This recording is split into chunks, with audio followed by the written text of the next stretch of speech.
ایک بزرگ نے ابھی یہ کال کی، مجھے بڑا افسوس ہوا. یہ کہتی ہیں میری 2 بیٹیاں تھیں، ایک کی میں نے خود شادی کی اور دوسری نے یونیورسٹی میں کسی سے از خود شادی کر لی ہے، کیا حکم ہوگا؟ دیکھیں، پہلی بات تو یہ ہے کہ فقہ حنفی کے روشنی میں ذرا غور سے میری بات سنیے گا. فقہ حنفی کے روشنی میں ایک لڑکی جو عاقلہ ہو، بالغہ ہو، وہ اپنا نکاح از خود کر سکتی ہے، لیکن اس کی شرط یہ ہے کہ ایسے شخص سے نکاح کر سکتی ہے جو دین کے اعتبار سے، عادات، اطوار، پیشے وغیرہ کے اعتبار سے یا خاندان کے اعتبار سے ان کے والدین کے لیے، ان کے بھائی بہنوں کے لیے باعث شرم و عار نہ ہو. اس کو شرعی اصطلاح میں کفو کہتے ہیں، ہم پلہ ہونا، ہم نظیر ہونا. تو گویا کہ ایک عاقلہ بالغہ لڑکی کفو میں اپنا نکاح از خود کر سکتی ہے، اسے کوئی روک نہیں سکتا ہے.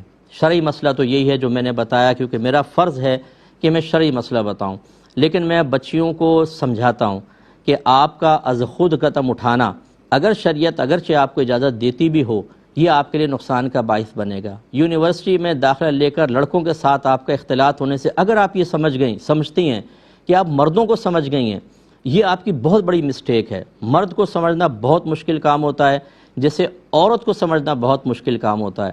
عورتیں بھی ملمہ کاری کر کے ہوتی ہیں، بناوٹ کر کے، اور لڑکے بھی کم نہیں ہوتے. پتہ جب چلتا ہے، جب شادی ہو جاتی ہے، پتہ جب چلتا ہے کہ اللہ نہ کرے خدا نہ خواستہ جب قریب ہو کر زنا ہو جاتا ہے، تب اس کے بعد ان دونوں کی حالتیں دیکھیں اور ان دونوں کے بدلتے ہوئے رویے دیکھیں. اس لیے ہم بچیوں کو کہتے ہیں کہ آپ از خود قدم نہ اٹھائیں، ماں باپ کو اعتماد میں لیں، ان کی دعاؤں کے ساتھ رخصت ہوں گی، ساری زندگی سکون سے رہیں گی. اور ہمارے اس معاشرے میں، پاکستانی معاشرے کے اندر، اس طرح کا اگر کوئی لڑکی قدم اٹھاتی ہے تو اسے معیوب سمجھا جاتا ہے، برا سمجھا جاتا ہے. بعض چیزیں فی نفسی شرعی لحاظ سے جائز ہوتی ہیں، لیکن ہمیں اس میں لوگوں کا بھی خیال کرنا ہوتا ہے کہ اگر لوگ اس پر باتیں کریں گے اور وہ باتیں آپ کے والدین کے لیے باعث شرم و عار بنیں گی، تو یہ بھی درست نہیں ہے کہ اپنے والدین کو ایک دائمی دکھ میں مبتلا کرنا. اس لیے افضل اور اولیٰ یہ ہے، اگر فرض کر لیں ایسی کوئی انڈرسٹینڈنگ پیدا ہو گئی ہے، اپنے ماں باپ کو اعتماد میں لیں اور ان کے ذریعے وہ کام کروائیں، یہ سب سے بیسٹ ہے. تو خلاصہ کلام یہ ہے کہ حضور آپ کی صاحبزادی کو اب دیکھنا ہوگا کہ وہ کفو میں نکاح کیا ہے کہ غیر کفو میں کیا ہے. اگر تو ایسے لڑکے سے کر لیا جو آپ کے لیے باعث شرم و عار نہیں ہے، تو آج کل کے دور کے اعتبار سے جو فقہ حنفی کا فتویٰ دیا جاتا ہے، یعنی وہ قول کہ جو لوگوں کے سامنے پیش کرنا، وہ یہ کہ غیر کفو میں لڑکی کا نکاح ہوگا ہی نہیں، لہٰذا اس کو ختم کرنا واجب ہے. تو اس لیے اگر لڑکی نے ایسا کیا ہے اور وہ سن رہی ہیں تو اس کو سوچنا چاہیے. لیکن اس میں ایک مسئلہ یہ ہے کہ اگر آپ نے منع نہیں کیا، مثلا اس نے نکاح کر لیا، آپ نے نکاح ختم نہیں کیا، آپ نے کوئی قدم نہیں اٹھایا، حتیٰ کہ ان کا جسمانی تعلق قائم ہو گیا، بچی پریگننٹ ہو گئی، اب اس کو ختم کروانا یہ فتنہ ہی فتنہ ہے بہت بڑا. اس لیے کہ اس کا پھر بچہ ضائع کروائیں گے. یہ لوگ ایسے ہوتے ہیں، 4 ماہ کا ایک خاتون کا مسئلہ آیا ہمارے پاس، 4 ماہ کا حمل اس کا ضائع کروایا. اس نے خود شادی کی تھی اور 2 گواہوں کی موجودگی میں کی تھی، اور پھر اس لڑکی کا نکاح 3 بچوں کے باپ سے کر دیا گیا. یہ بھی ہماری شریعت اجازت نہیں دیتی کہ اگر کسی نے غلطی کر لی ہے تو آپ کہیں کہ چلو ٹھیک ہے تم غلطی کو نبھاؤ. زیادہ یہ کر لیں کہ اس کی وجہ سے منفی اثرات خاندان پر مرتب ہو رہے ہیں تو آپ اس سے فی الحال میل جول ترک کر دیں. لیکن یہ کیا کام کیا کہ آپ نے ایک بچے کو ہلاک کیا، 4 ماہ کے بعد بچے کے اندر روح پھونک دی جاتی ہے اللہ کی طرف سے. اور یہ ختم کرنا ایک انسان کے قتل کی مثل ہے. اور اس کے بعد جب آپ بچے کو واپس لے آئیں گے اور وہ بات مشہور ہو چکی ہوگی، لازم بات ہے کہ اس کا نارمل تو نکاح نہیں ہو سکتا. پھر ایسے ہوگا 4 بچوں کے باپ سے، 2 بچوں کے باپ سے آدھا بال ہے سر پہ آدھے نہیں ہیں، اس شخص سے ادھیڑ عمر یا اوور ایج شخص سے نکاح کر رہے ہوں گے. اس کے بعد تو اس بچے کی زندگی تباہ ہو گئی. اس لیے بہت ہی سوچ سمجھ کے فیصلہ کرنا چاہیے. میری گزارش ہے اگر بچی ایسے کو قدم اٹھا لے تو آپ فوراً کسی اچھے مستند اہل سنت کے دارالافتاء سے فتویٰ لیں، اس کے اوپر اس کے مطابق عمل کریں. آخری بات اس میں بس میں یہ کہنا چاہوں گا کہ ہمارے جو والدین ہیں وہ بھی تھوڑا سا سوچیں.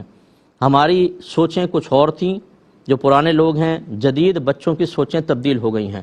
میرے پاس ایسی بھی کیسز آئی کہ لڑکی پڑھی لکھی ہے، وہ ڈاکٹر بن رہی ہے، اور ماں باپ کہہ رہے ہیں کہ اس کا نکاح ہم خالہ کے بیٹے کے ساتھ کریں گے جو بالکل جاہد، اجڑ، گنوار اور گٹکے کھانے والا، سگریٹوں کے سٹے لگانے والا، آوارہ لڑکوں کے ساتھ بیٹھنے والا، بس پیسہ اچھا کماتا ہے.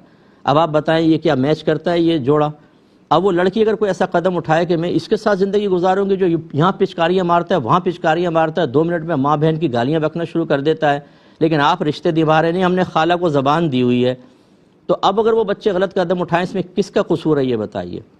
اس کا تو اس میں والدین کا قصور ہے نا. آپ بھی تو بچوں کی مینٹلٹی کو سمجھیں, ان کی کیمسٹری کو میں اپنی کیمسٹری کے ساتھ میچ کریں, انہیں پیار سے, محبت سے, اعتماد سے ان کو لے کے چلیں. اگر آپ سمجھتے ہیں کہ وہاں ہم نکاح کرنا بچی کے لیے بہتر ہے تو اس کو پھر دلائل سے سمجھائیں, اور اگر بچی کہتی ہے میں نے فلاں نکاح کرنا ہے تو دلائل سے بتائیں کہ وہ غلط ہے تمہارے لیے, پھر کام بنے گا. ہم یہ ٹھونسا ٹھانسی کی معاملہ کرتے ہیں کہ خود والدین بعض اوقات نہ اللہ کے نبی کی ماننا چاہتے ہیں نہ اللہ کی ماننا چاہتے ہیں. ہم کریں گے شادی تمہاری جہاں ہم فیصلہ کر لیں.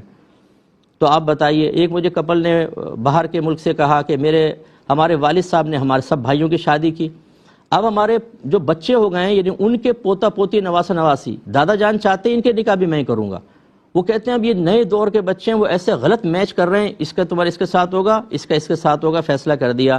نہ بچوں کے ذہن بن رہے ہیں, نہ وہ ایک دوسرے کے ساتھ رہنا چاہتے ہیں. لڑکا اس کے ساتھ نہیں چاہتا, لڑکی اس کے ساتھ نہیں چاہتی, لیکن دادا جان نے اعلان کر دیا ہے کہ میں نے جو کہہ دیا وہ کرنا ہوگا. یہ کیا چیز ہے؟ یہ غلط ہے, اس پہ ذرا توجہ فرمائیں.